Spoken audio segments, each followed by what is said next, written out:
नमस्कार प्रिय साथियों, मैं हूं आपके साथ सत्यम अवस्थी और आप देख रहे हैं सरल उपाय सहज समाधान। साथियों, वीडियो की श्रृंखला को आगे बढ़ाते हुए आज के इस वीडियो में हम आपके साथ चर्चा करेंगे खरमास के विषय में। 2025 का जो खरमास चल रहा है, ये कब से प्रारंभ हुआ है और कब तक जाएगा, इस खरमास में क्या है विशेष और क्या हमें नहीं करना चाहिए, आज की इस वीडियो में हम आपके साथ चर्चा करेंगे। संपूर्ण जानकारी शास्त्र प्रमाण के साथ में होगी। बस आप बने रहिए हमारे साथ वीडियो के अंत तक। चैनल पर नए हैं तो सब्सक्राइब करना मत भूलिएगा। चलिए साथियों, वीडियो को प्रारंभ करते हैं। देखिए साथियों, खरमास अपने आप में एक बहुत ही महत्वपूर्ण महीना होता है। ये टोटली क्या है, गुरु और सूर्य ग्रह पर डिपेंड करता है। जब भी सूर्य देवता गुरु की राशि पर प्रवेश करते हैं तो खरमास प्रारंभ हो जाता है। जैसा कि आप जानते होंगे कि सूर्य देवता 12 राशियों पर 12 महीनों में एक एक महीने करके हर राशि पर जाते हैं। तो वैसे ही जो गुरु की राशियां होती हैं वो दो होती हैं, एक धनु राशि और एक मीन राशि। तो जब भी धनु राशि या फिर मीन राशि पर सूर्य देवता प्रवेश करते हैं तो खरमास प्रारंभ हो जाता है। जो धनु राशि में प्रवेश करते हैं वो लगभग नवंबर दिसंबर का महीना होता है। हिंदी की बात करें तो पौष के महीना होता है। और जब मीन राशि में प्रवेश करते हैं तो वो फाल्गुन या फिर चैत का महीना होता है। अंग्रेजी के हिसाब से वो अप्रैल का महीना होता है। तो एक वर्ष में 2 बार खरमास आता है, एक धनु की राशि पर और एक मीन की राशि पर। तो एक बात कंफर्म हो गई कि सूर्य देवता जब भी बृहस्पति की राशि धनु या फिर मीन पर जाएंगे तो खरमास लगेगा। बात समझ में आ गई। साथियों, ऐसा माना जाता है कि खरमास में भगवान सूर्य का तेज और ऊर्जा जो है वो बहुत धीमी हो जाती है। वैसे तो देखिए, सूर्य के प्रभाव में जो भी आता है वो अस्त हो जाता है वो ग्रह, क्योंकि सूर्य इतना तेजवान है। लेकिन देवताओं के गुरु जो बृहस्पति है, जब बृहस्पति के अंतराल में, बृहस्पति के अंतर्गत बृहस्पति के संपर्क में सूर्य देवता आते हैं तो सूर्य की ऊर्जा और उनका तेज जो है वो कम हो जाता है। इसी वजह से इन महीनों पर कोई भी शुभ कार्य नहीं किए जाते। ऐसा माना जाता है कि नकारात्मक शक्तियों का प्रभाव ज्यादा बढ़ जाता है। ये हम नहीं कह रहे, एक प्रमाण मिलता है। आइए उस प्रमाण में देखते हैं क्या इसके विषय में बताया गया। देखिए साथियों, इसमें आपको बताया गया मलिम्नुचत्वं च तस्य राक्षसैस्तस्करै राक्रांता तत्त्वातो।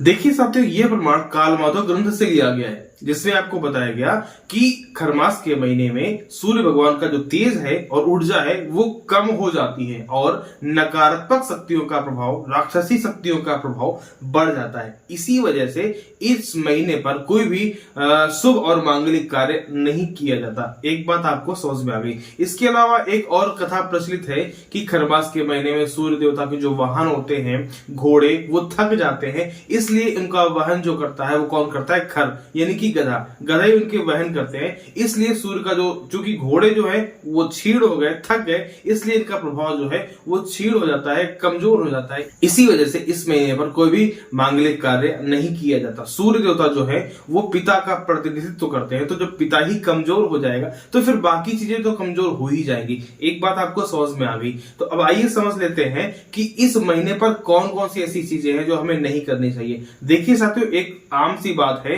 कि कोई भी शुभ और मांगलिक कार्य इस महीने नहीं किया जाता।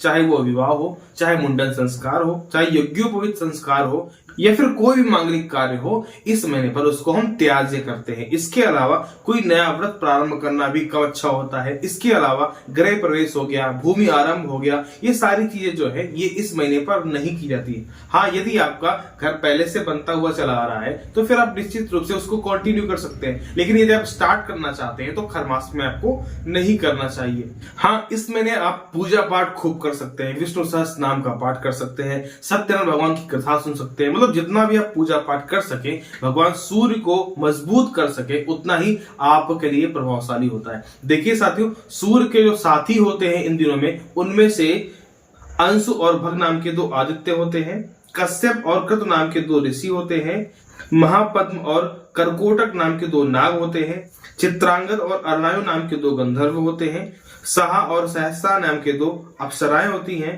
ताक्ष और अरिष्टनेमी नाम के 2 यक्ष होते हैं, आप और वात नाम के 2 राक्षस होते हैं। तो ये लोग इनके साथ में चलते हैं। तो आपको बात समझ में आ गई कि एक वर्ष में 2 बार खरमास आता है और इनमें से कौन कौन सी ऐसी चीजें हैं जो हमें नहीं करनी चाहिए। विवाह हो गया, मुंडन संस्कार हो गया, यज्ञोपवीत संस्कार हो गया, नामकरण संस्कार हो गया, चूड़ाकरण संस्कार हो गया, गृह आरंभ हो गया, गृह प्रवेश हो गया, इत्यादि जो भी मांगलिक और शुभ कार्य होते हैं वो इस महीने पर वर्जित होते हैं। अब आइए समझ लेते हैं कि ये कब से प्रारंभ हुआ है और कब तक जाएगा। देखिए साथियों, सूर्य देवता 14 मार्च 2025 को मीन राशि पर प्रवेश किए थे और 13 अप्रैल 2025 तक मीन राशि पर ही रहेंगे। इसलिए 13 अप्रैल 2025 तक कोई भी मांगलिक कार्य, कोई भी शुभ कार्य इत्यादि नहीं होंगे। इस बात का आपको विशेष ध्यान रखना है। अब एक कंफ्यूजन आता है महिलाओं के अंदर कि क्या इस महीने हम सुहाग का सामान खरीद सकते हैं या फिर नहीं। तो देखिए, इस चीज को इतना आप मत बढ़ाइए कि आप खुद कंफ्यूज हो जाएं, फिर रहना मुश्किल हो जाएगा यदि आप किसी चीज को इतना ज्यादा बढ़ा देंगे। कोई भी सुहाग का सामान है इत्यादि आप बिल्कुल निश्चित रूप से खरीद सकते हैं, कोई कंफ्यूजन नहीं है। शुभ और मांगलिक कार्यों के लिए निषेध है। उद्यापन आप नहीं कर सकते, किसी व्रत को प्रारंभ करना है तो नहीं कर सकते। हाँ, नवरात्र में यदि आपको सोमवार या फिर गुरुवार के व्रत को प्रारंभ करना है तो कर सकते हैं, क्योंकि नवरात्र अपने आप में बहुत ही अबुझ होता है, कुछ भी कर सकते हैं, हर एक चीज के लिए बहुत ही उत्तम माना जाता है, तो उसमें कर सकते हैं। उसके अलावा आप कोई भी शुभ कार्य, उद्यापन इत्यादि या कोई व्रत प्रारंभ करना चाहते हैं तो फिर खरमास में आपको नहीं करना चाहिए। इस चीज का विशेष ध्यान रखना चाहिए। तो आज की इस वीडियो को यही समाप्त करते हैं, मिलते हैं अगले वीडियो में, तब तक के लिए नमस्कार।